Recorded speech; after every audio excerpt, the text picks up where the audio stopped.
Hello दोस्तों, नमस्कार। मैं विवेक ठाकुर एक बार फिर से आप सभी का स्वागत करता हूं आपके अपने YouTube channel the cool leaders. दोस्तों, आज बात करेंगे माइंडसेट के ऊपर। बहुत सारे ऐसे लीडर्स हैं या बहुत सारे मैं कहूँ ऐसे लोग हैं जो अपने माइंडसेट को लेके बड़ा ही अ, परेशान रहते हैं। क्या करूं, कैसे करूं, क्यों करूं। एक एग्जाम्पल के तौर से मैं आप सभी लोगों को आज बताऊंगा, लेकिन उससे पहले आप सभी को बता दूं कि जो सफलता होती है उसके कुछ नियम होते हैं। जो सफल इंसान होते हैं उसके कुछ जो है नियम होते हैं। अगर आप अपनी ज़िंदगी में सफल होना चाहते हैं, या हम यूं कहें कि अगर कोई या आदमी सफल है तो हम कैसे इंसान को जो है ये मान सकते हैं कि वो एक बहुत ही अपने जीवन में सफल इंसान रहा या है। तो आज कुछ ऐसी ही बातें होंगी दोस्तों, तो बने रहिएगा चैनल के साथ। और वीडियो को जो है लाइक कीजिएगा, शेयर कीजिएगा और सब्सक्राइब भी कीजिएगा चैनल को। तो सीधा चलते हैं अपने टॉपिक के ऊपर, माइंडसेट। तो सबसे पहली चीज़ दोस्तों, सफलता के कुछ नियम होते हैं, आप सभी लोगों को पता है। तो आज कुछ 6 स्टेप मैं आप सभी लोगों को बताऊंगा कि आप जिससे ये कह सकते हैं कि वो इंसान अपने जीवन में बहुत ही ज़्यादा सफल रहे। और उसके लिए मैं आप सभी लोगों को एक एग्जाम्पल भी दूंगा। तो सबसे पहले चलते हैं अपने फर्स्ट स्टेप की तरफ। जो पहला नियम है जिसमें कह सकते हैं कि किसी इंसान का करियर बहुत शानदार है तो सफल माना जाता है। जी हाँ, बिल्कुल सही बात है। अगर किसी इंसान का करियर बहुत ही ज़बरदस्त होता है तो हम उसे कह सकते हैं कि वो बहुत ही ज़्यादा जो है अपने जीवन में सफल रहा है। और दूसरा पॉइंट जो है दोस्तों, वो पहले से भी बहुत ज़्यादा इम्पोर्टेंट है, जिसे हम कह सकते हैं फैमिली। अगर आपका करियर बहुत ही ज़्यादा शानदार है, लेकिन अगर आपके फैमिली में मन मुटाव है, अच्छे ताल्लुकात नहीं है अपने फैमिली के साथ, अच्छा मैनेजमेंट नहीं है उसमें, तो हम उसे भी एक सफल इंसान बिल्कुल भी नहीं कह सकते। सपोज दैट, मान लीजिए कि आपका करियर बहुत ही शानदार है, आप बहुत ही अच्छी तरह से काम कर रहे हैं, लेकिन आपकी फैमिली में आपस में बनती नहीं है। चाहे आपके माता पिता हों, या कह सकते हैं आपकी वाइफ हो, या आपके बच्चे हों। अगर इनके बीच में किसी भी तरह से कोई मनमुटाव रह जाता है, या किसी भी तरह की टेंशन अक्सर आजकल लोगों में होती है, तो वो इंसान सफल नहीं माना जा सकता। उसके बाद हम बात करते हैं तीसरे पॉइंट की। मान लीजिए ऊपर के 2 पॉइंट जो मैंने आपको बताए हैं, अगर वो दोनों ही चीज़ आपको, आपका करियर भी बहुत ज़्यादा शानदार है, आपकी फैमिली भी बहुत अच्छी है और बहुत ही ज़्यादा सपोर्टिव है, आपको सपोर्ट कर रही है, किसी तरह की अनबन नहीं है, तो तीसरा जो पॉइंट है उसे कहते हैं फिजिकली फिटनेस। फिजिकली फिट होना। अगर आप फिजिकली फिट नहीं है तो जो ऊपर के 2 पॉइंट हैं जो कि मैंने आपको बताए हैं, वो भी बेकार हो जाते हैं। मान लीजिए आपका करियर बहुत ही ज़बरदस्त है, आपकी फैमिली से भी बहुत अच्छा रिस्पॉन्स आपको मिलता है, लेकिन आप फिजिकली फिट नहीं है, आपको बीपी है, शुगर है, थायराइड है, या किसी तरह की कोई फिजिकल डिजीज़ है, तो फिर उन दोनों चीज़ों का कोई मतलब नहीं रह जाता। तो इसलिए तीसरा पॉइंट भी बहुत ही ज़्यादा ज़रूरी है। उसके बाद चलते हैं अपने चौथे पॉइंट की तरफ, जो कि कहते हैं सोशली।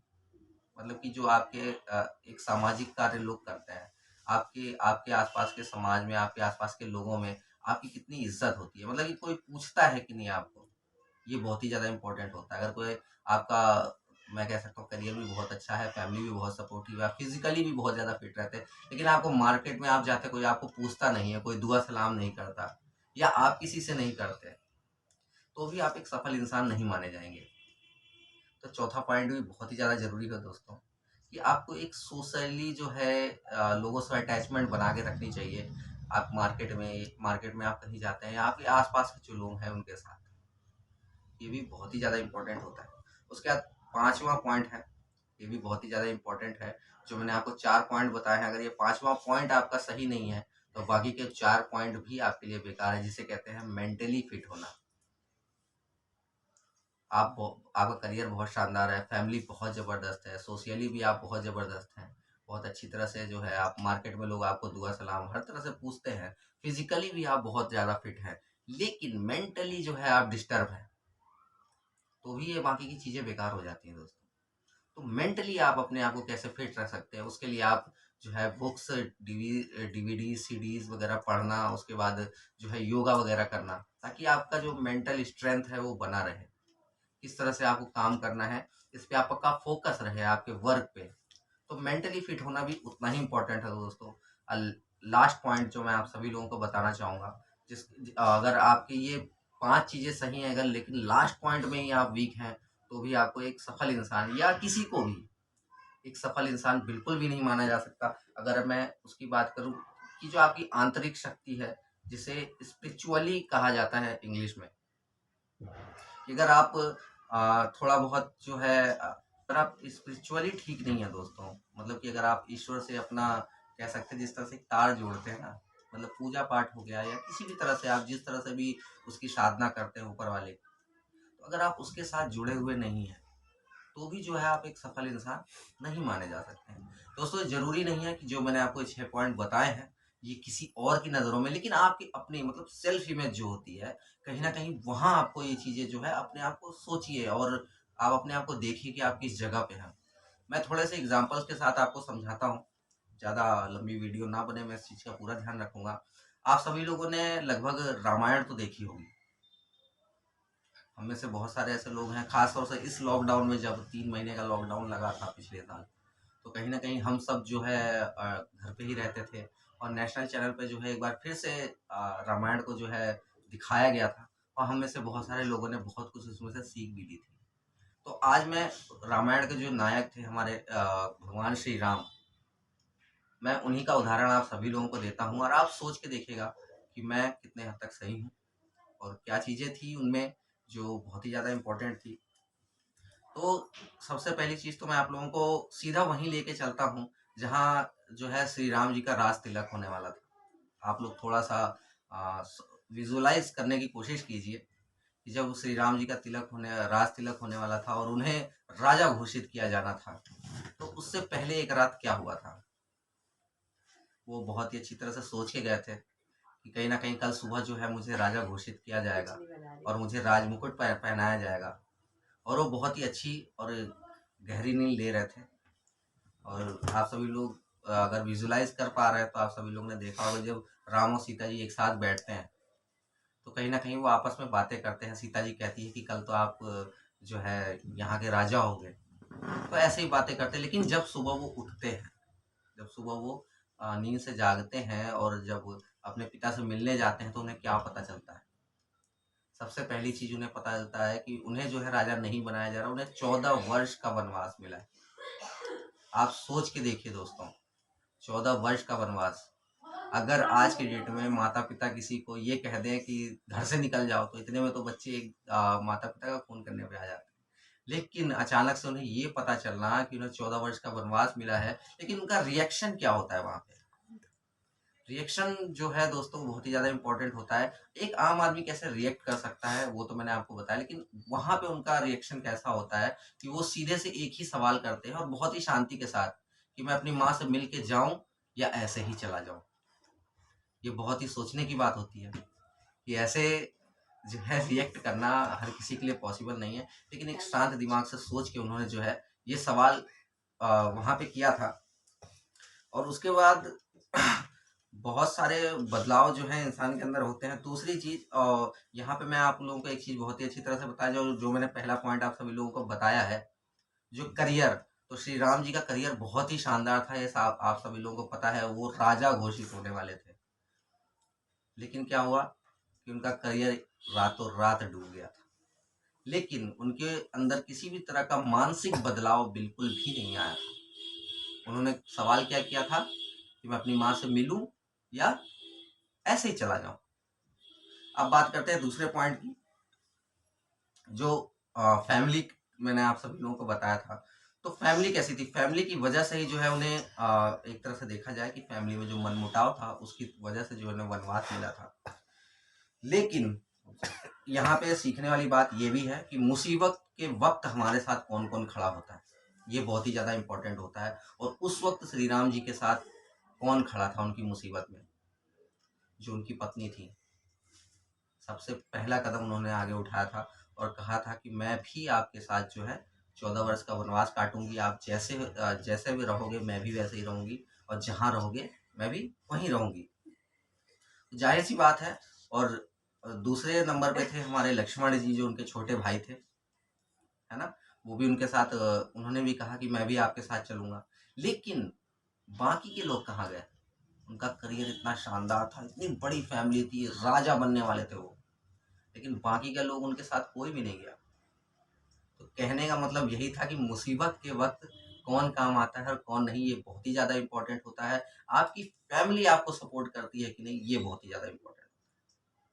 और ये चीज़ ध्यान में रखने वाली होती है, यदि आप मुसीबत में हैं, तो आपकी फैमिली आपको कितना सपोर्ट कर रही है। अगर उस वक़्त वो दोनों सपोर्ट नहीं करते, मान लीजिए सीता जी या लक्ष्मण जी दोनों सपोर्ट नहीं करते उन्हें, तो क्या वो आगे बढ़ पाते ज़िंदगी में? वो क्या कर पाते? जंगल तो वो फिर भी जाते, क्योंकि उन्होंने अपना माइंडसेट वैसा बना लिया था कि मेरे पिताजी ने जो दिया था और मुझे उस वचन का पालन करना है। लेकिन कहीं न कहीं फैमिली उनके सपोर्ट में आई और वो आगे बढ़ सके। उसके बाद यहाँ पे देख लीजिए, सबसे पहली चीज़ है कि करियर उनका शानदार था, लेकिन फिर भी जो है वो आगे नहीं बढ़ पाए। फैमिली के कुछ लोग जो है जिनके साथ उनकी अनबन थी, उसकी वजह से जो है उन्हें 14 वर्ष का वनवास भी मिला। लेकिन कुछ लोग फैमिली में सपोर्टिव थे। कि अगर मैं बात करूँ आप सभी से, तो आप यहाँ पे मैं माइंडसेट की बात कर रहा हूँ दोस्तों, ध्यान रखिएगा। और किस लेवल तक जो है आपकी लाइफ में प्रॉब्लम आ सकती है, मैं उसके ऊपर बात कर रहा हूँ। जब वो जाने लगे, वनवास की तरफ बढ़े, तो भरत जी उनके पीछे-पीछे गए, आप सभी लोगों को पता है, ठीक है? तो पहले तो पत्नी उनके साथ थी, भाई उनके साथ था, तो उसकी टेंशन उन्हें अलग से थी कि मेरा भाई किस तरह से रहेगा या मेरी पत्नी जंगल में किस तरह से अपना जीवन व्यतीत करेगी मेरे साथ। फिर भी वो जंगल में गए, भरत जी आए, भरत जी ने उनके खड़ाव और ले लिए उनसे। अब आप सोच के देखो कि आदमी पहले तो ठीक-ठाक चल रहा था, उसके बाद अब नंगे पाँव भी हो गया। पत्थर कंकड़ गड़ रहे हैं। कितना मेंटली स्ट्रेस हो गया कि जो पाँव में कुछ था वो भी जो है बंदा लेके चला गया। तो थोड़ा-सा और ज़्यादा मेंटली स्ट्रेस हुआ। उसके बाद कुछ दिन बीतते गए, उसके बाद जो है रावण आया, पत्नी को लेके चला गया।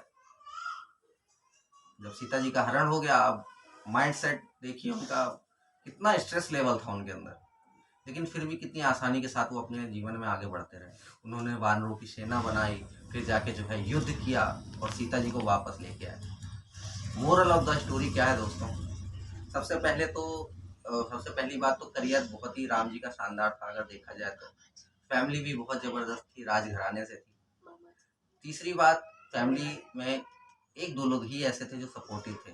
चौथी बात ये कि इनके साथ इतनी सारी ट्रेजेडी होने के बाद भी जो उनका माइंडसेट लेवल था, एक आम इंसान, जब रावण के मन में यही चीज़ चल रही थी कि एक आम इंसान मेरा क्या कर लेगा? मैं इतना शक्तिशाली हूँ। लेकिन उनके अंदर एक अपना माइंडसेट था कि मैं रावण को मार सकता हूँ। वानरों की सेना बनाई उन्होंने, जिन्हें तुच्छ मानते हैं लोग। आज की डेट में भी बहुत सारे लोग ऐसे हैं जो कहते हैं कि यार ये क्या कर लेगा मेरा। लेकिन सोच के देखिए उनका माइंडसेट लेवल कैसा था। जिस वक्त रावण ने सीता जी का हरण किया था, उसी वक्त उन्होंने सोच लिया था कि मैं रावण को मार डालूंगा। सच्चाई यही है, सबने स्टोरी सुनी हुई है, देखी हुई है। रावण बहुत ही ज्यादा ताकतवर भी था, शक्ति अपार थी उसके पास। जब स्टोरी हमें दिखाई जाती है तो उसमें हमें बताया जाता है कि वो तीनों लोगों का विजेता रह चुका था, लेकिन एक सामान्य से मनुष्य से हार गया था वो। क्योंकि जब वो लड़ने गया था तो ना ही सोशियली, मतलब कहने का मतलब ये है कि सिर्फ समाज के लोग ही नहीं, बल्कि उनके साथ उनका एक फैमिली मेंबर, जिसे जैसे कि मैंने बताया कि लक्ष्मण जी जो उनके साथ थे, उसका सपोर्ट था। तो उनका माइंड सेट था कि मेरे साथ बहुत सारे लोग हैं, मैं अपनी ज़िंदगी में कुछ कर सकता हूँ और मैं रावण को हरा सकता हूँ। अपने माइंड सेट की वजह से जो है वो समुद्र को बांध सके। पुल तो उन्होंने बनाया था, लेकिन एक तरह से देखा जाए तो किसी ने कभी समुद्र को बांधा नहीं था, लेकिन ये जज्बा उनके अंदर था कुछ कर जाने का, तब जो है वो समुद्र को बांध सके थे। तो दोस्तों, एक ही चीज़ मैं आप सभी को अंत में बताना चाहूँगा कि कुल मिला के जो आपका माइंडसेट होता है, एक सफल इंसान किस तरह से सफल बनता है, यही चीज़ मैंने आपको इस स्टोरी में बताई है कि अगर आपके इरादे मजबूत हैं, अगर आपका माइंडसेट बहुत ज़बरदस्त है और किस तरह से क्या-क्या सपोर्ट्स आपको चाहिए, क्या-क्या चीज़ें आपके अंदर बेहतरीन होनी चाहिए, किन-किन चीज़ों पे, मतलब कौन-कौन से आपकी लाइफ में ऐसे पॉइंट्स हैं जिन पे आपको ध्यान देना चाहिए एक सफल इंसान बनने के लिए, ये बहुत ही ज़्यादा इम्पोर्टेंट होता है। तो दोस्तों, आज के लिए इतना ही, मिलते हैं नेक्स्ट वीडियो में। तब तक के लिए आप सभी लोगों का बहुत बहुत धन्यवाद।